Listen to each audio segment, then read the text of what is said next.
ओम नमः शिवाय। शिवजी सदा सहाय। ओम नमः शिवाय। गुरुजी सदा सहाय। समय संस्कार या समयाचार की दीक्षा की विधि। उपमन्यु कहते हैं, यदुनंदन, नाना प्रकार के दोषों से रहित शुद्ध स्थान और पवित्र दिन में गुरु पहले शिष्य का समय नामक संस्कार करें। गंध, वर्ण और रस आदि से विधि पूर्वक भूमि की परीक्षा करके वास्तु शास्त्र में बताई हुई पद्धति से वहां मंडप का निर्माण करें। मंडप के बीच में वेदी बनाकर 8 दिशाओं में छोटे छोटे कुंड बनाएं। फिर ईशान कोण में या पश्चिम दिशा में प्रधान कुंड का निर्माण करें। एक ही प्रधान कुंड बनाकर चंदोवा, ध्वज तथा अनेक प्रकार की बहुसंख्यक मालाओं से उसको सजाएं। तत्पश्चात वेदी के मध्य भाग में शुभ लक्षणों से युक्त मंडल बनाएं। लाल रंग के स्वर्ण आदि के चूर्ण से वह मंडल बनाना चाहिए। मंडल ऐसा हो कि उसमें ईश्वर का आह्वान किया जा सके। निर्धन मनुष्य सिंदूर तथा अगहनी या तिनी के चावल के चूर्ण से मंडल बनाए। उस मंडप में 1 या 2 हाथ का श्वेत या लाल कमल बनाए। 1 हाथ के कमल की कर्णिका 8 उंगल की होनी चाहिए। उसकी केसर 4 उंगल में हो और शेष भाग में अष्टदल आदि की कल्पना करें। 2 हाथ में कमल की कर्णिका आदि 1 हाथ वाले से दुगनी होनी चाहिए। उक्त वेदी या मंडप के ईशान कोण में पुनः एक वेदी पर 1 हाथ या आधे हाथ का मंडल बनाएं और उसे शोभाजनक सामग्रियों से सुशोभित करें। तत्पश्चात धान, चावल, सरसों, तिल, फूल और कुशा से उस मंडल को आच्छादित करके उसके ऊपर शुभ लक्षण से युक्त शिव कलश की स्थापना करें। वह कलश सोना, चांदी, तांबा अथवा मिट्टी का होना चाहिए। उस पर गंध, पुष्प, अक्षत, कुश और ध्रुवाकुर रखें जाएं। उसके कंठ में सफेद सूत लपेटा जाए और उसे 2 नूतन वस्त्रों से आच्छादित किया जाए। उसमें शुद्ध जल भर दिया जाए। कलश में 1 मुट्ठा कुश अग्रभाग ऊपर की ओर करके डाला जाए। स्वर्ण आदि द्रव्य छोड़ा जाए और उस कलश को ऊपर से ढक दिया जाए। उस आसन रूप कमल के उत्तर दल में सूत्र आदि के बिना झारी या गुड़वा, वर्धनी, शंख, चक्र और कमल दल आदि सब सामग्री संग्रह करके रखें। उत्तर आसन मंडल के अग्रभाग में चंदन मिश्रित जल से भरी हुई वर्धनी अस्त्रराज के लिए रखें। फिर मंडल के पूर्व भाग में पूर्वतः मंत्र युक्त कलश की स्थापना करके शिव की विधि पूर्वक महापूजा आरंभ करें। समुद्र या नदी के किनारे, गौशाला में, पर्वत के शिखर पर, देवालय में अथवा घर में या किसी भी मनोहर स्थान में मंडपादि रचना की बिना पूर्वोक्त सब कार्य करें। फिर पूर्वत मंडल और अग्नि की वेदी बनाकर गुरु प्रसन्न मुख से पूजा भवन में प्रवेश करें। वहां सब प्रकार के मंगल कृत्य का संपादन करके नित्य कर्म के अनुष्ठान पूर्वक मंडल के मध्य भाग में महेश्वर की महापूजा करने के अनंतर पुनः शिव कलश पर शिव का आह्वान पूजन करें। पश्चिमाभिमुख यज्ञ रक्षक ईश्वर का ध्यान करके अस्त्रराज की वर्धनी में दक्षिण की ओर ईश्वर के अस्त्र की पूजा करें।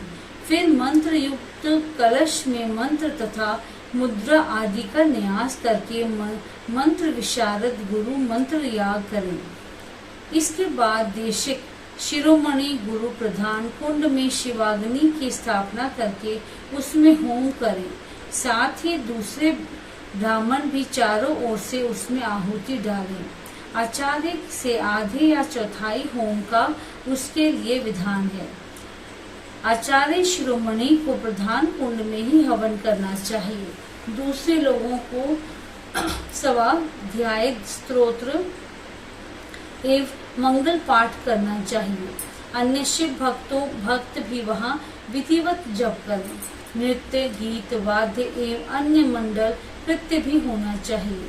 सदस्यों का विधिवत पूजन, पुण्याहवाचन तथा पुण्य भगवान शंकर का पूजन संपन्न करके शिष्य पर अनुग्रह करने की इच्छा मन में ले आचार्य महादेव जी से इस प्रकार प्रार्थना करें। देव देवेश्वर प्रसन्न होइए, देव देवेश्वर प्रसन्न होइए, विश्वनाथ दयानिधे मेरे शरीर में प्रवेश करके आप कृपा पूर्वक इस शिष्य को बंधन मुक्त कराइए। तदंतर मैं ऐसा ही करूंगा। इस प्रकार इष्ट देव की अनुमति पाकर गुरु उस शिष्य को जिसने उपवास किया हो या भविष्य भोजन किया हो अपने निकट बुलाए।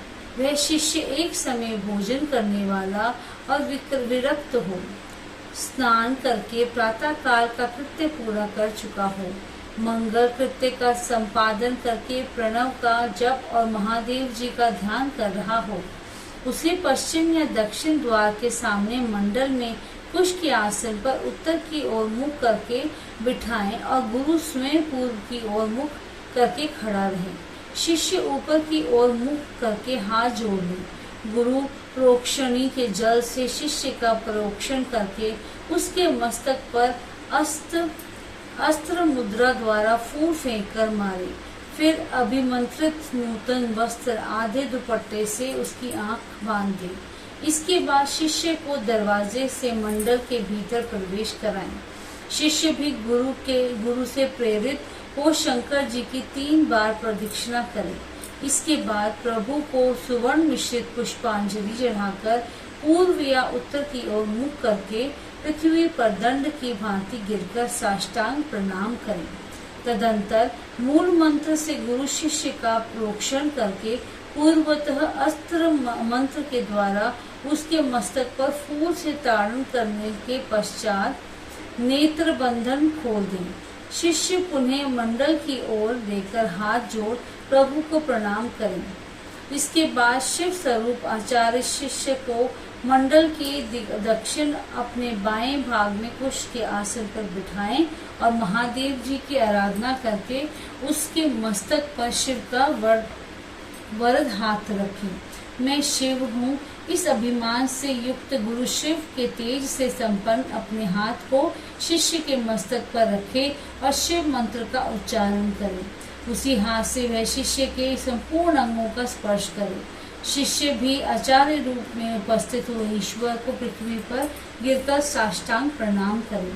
तदंतर जब शिष्य शिवाग्नि में महादेव जी की विधिवत पूजा करके 3 आहुति दे दे, तब गुरु पुनः पूर्वतः शिष्य को अपने पास बिठा ले।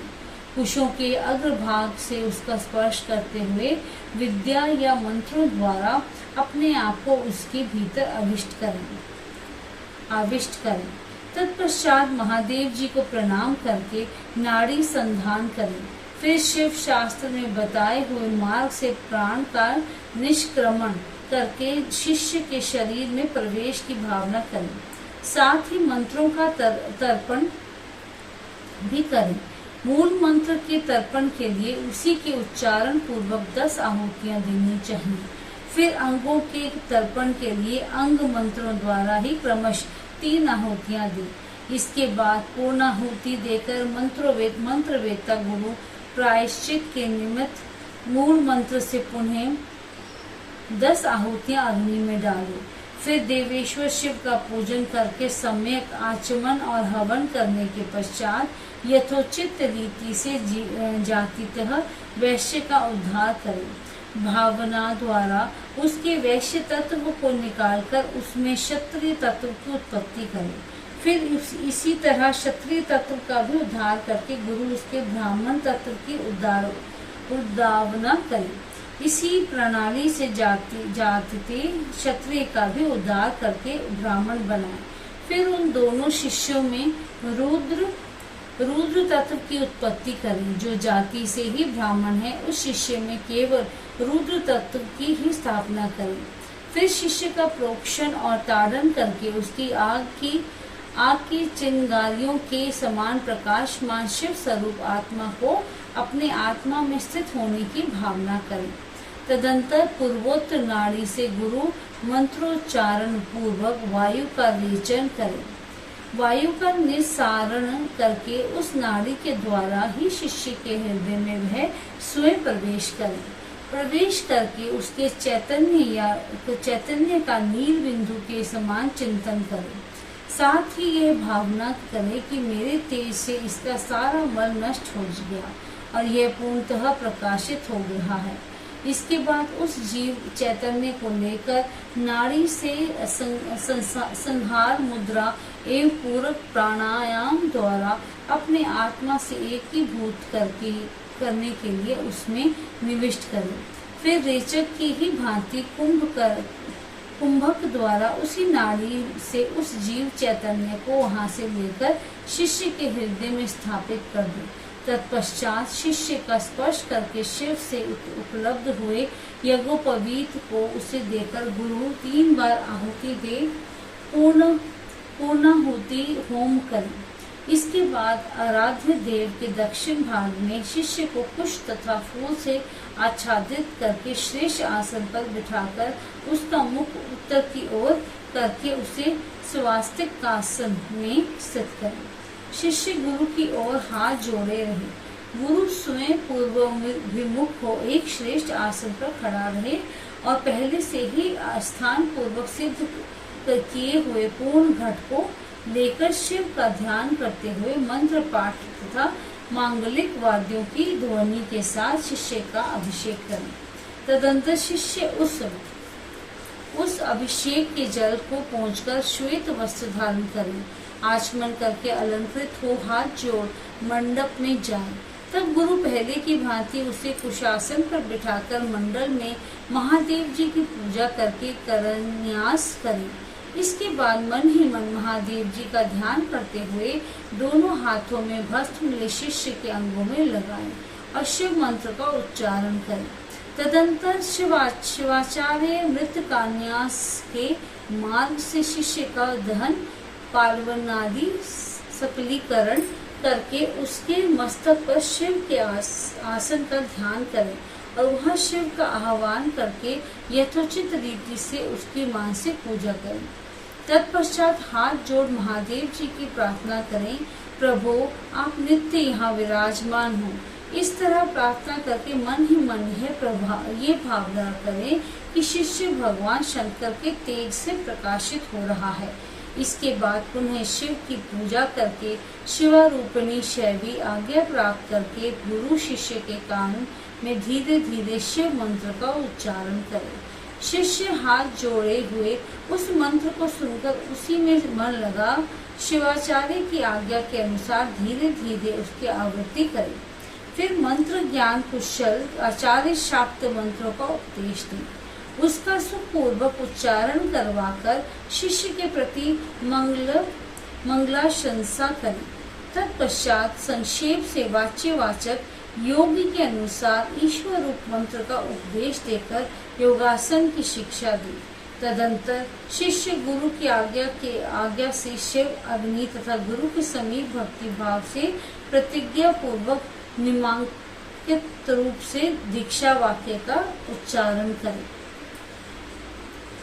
मेरे लिए प्राणों का परित्याग कर देना अच्छा होगा अथवा सिर कटा देना भी अच्छा होगा, किंतु मैं भगवान त्रिलोचन की पूजा किए बिना कभी भोजन नहीं कर सकता। जब तक मोह दूर न हो तब तक वह भगवान शिव में ही निष्ठा रखकर उन्हीं के आश्रित हो नियम पूर्वक उन्हीं को आराधना करता रहे। फिर भगवान शिव ही उसे योग क्षेम प्रदान करें। ऐसा करने से उस शिष्य का नाम समय होगा। उसे शिवाश्रम में रहने का अधिकार प्राप्त होगा। वहाँ रहने वाले शिष्य को गुरु की आज्ञा का पालन करते हुए सदा उनके वश में रहना चाहिए। इसके बाद गुरु करन्यास करके अपने हाथ से भस्म लेकर मूल मंत्र का उच्चारण करते हुए उस भस्म तथा रुद्राक्ष को अभिमंत्रित करके शिष्य के हाथ में दे दें। साथ ही महादेव जी की प्रतिमा अथवा उनके गूढ़ शरीर लिंग और यथासंभव पूजा होम जप एवं ध्यान के साधन भी दे। फिर वे शिष्य भी शिवाचार्य से प्राप्त हुई उन वस्तुओं को उन्हीं की आज्ञा से बड़े आदर के साथ ग्रहण करें। उनकी आज्ञा का उल्लंघन ना करें। आचार्य से प्राप्त हुई सारी वस्तुओं को भक्ति भाव से सिर पर रखकर ले जाए और उसकी रक्षा करें। अपनी रुचि के अनुसार मठ में या घर में शंकर जी की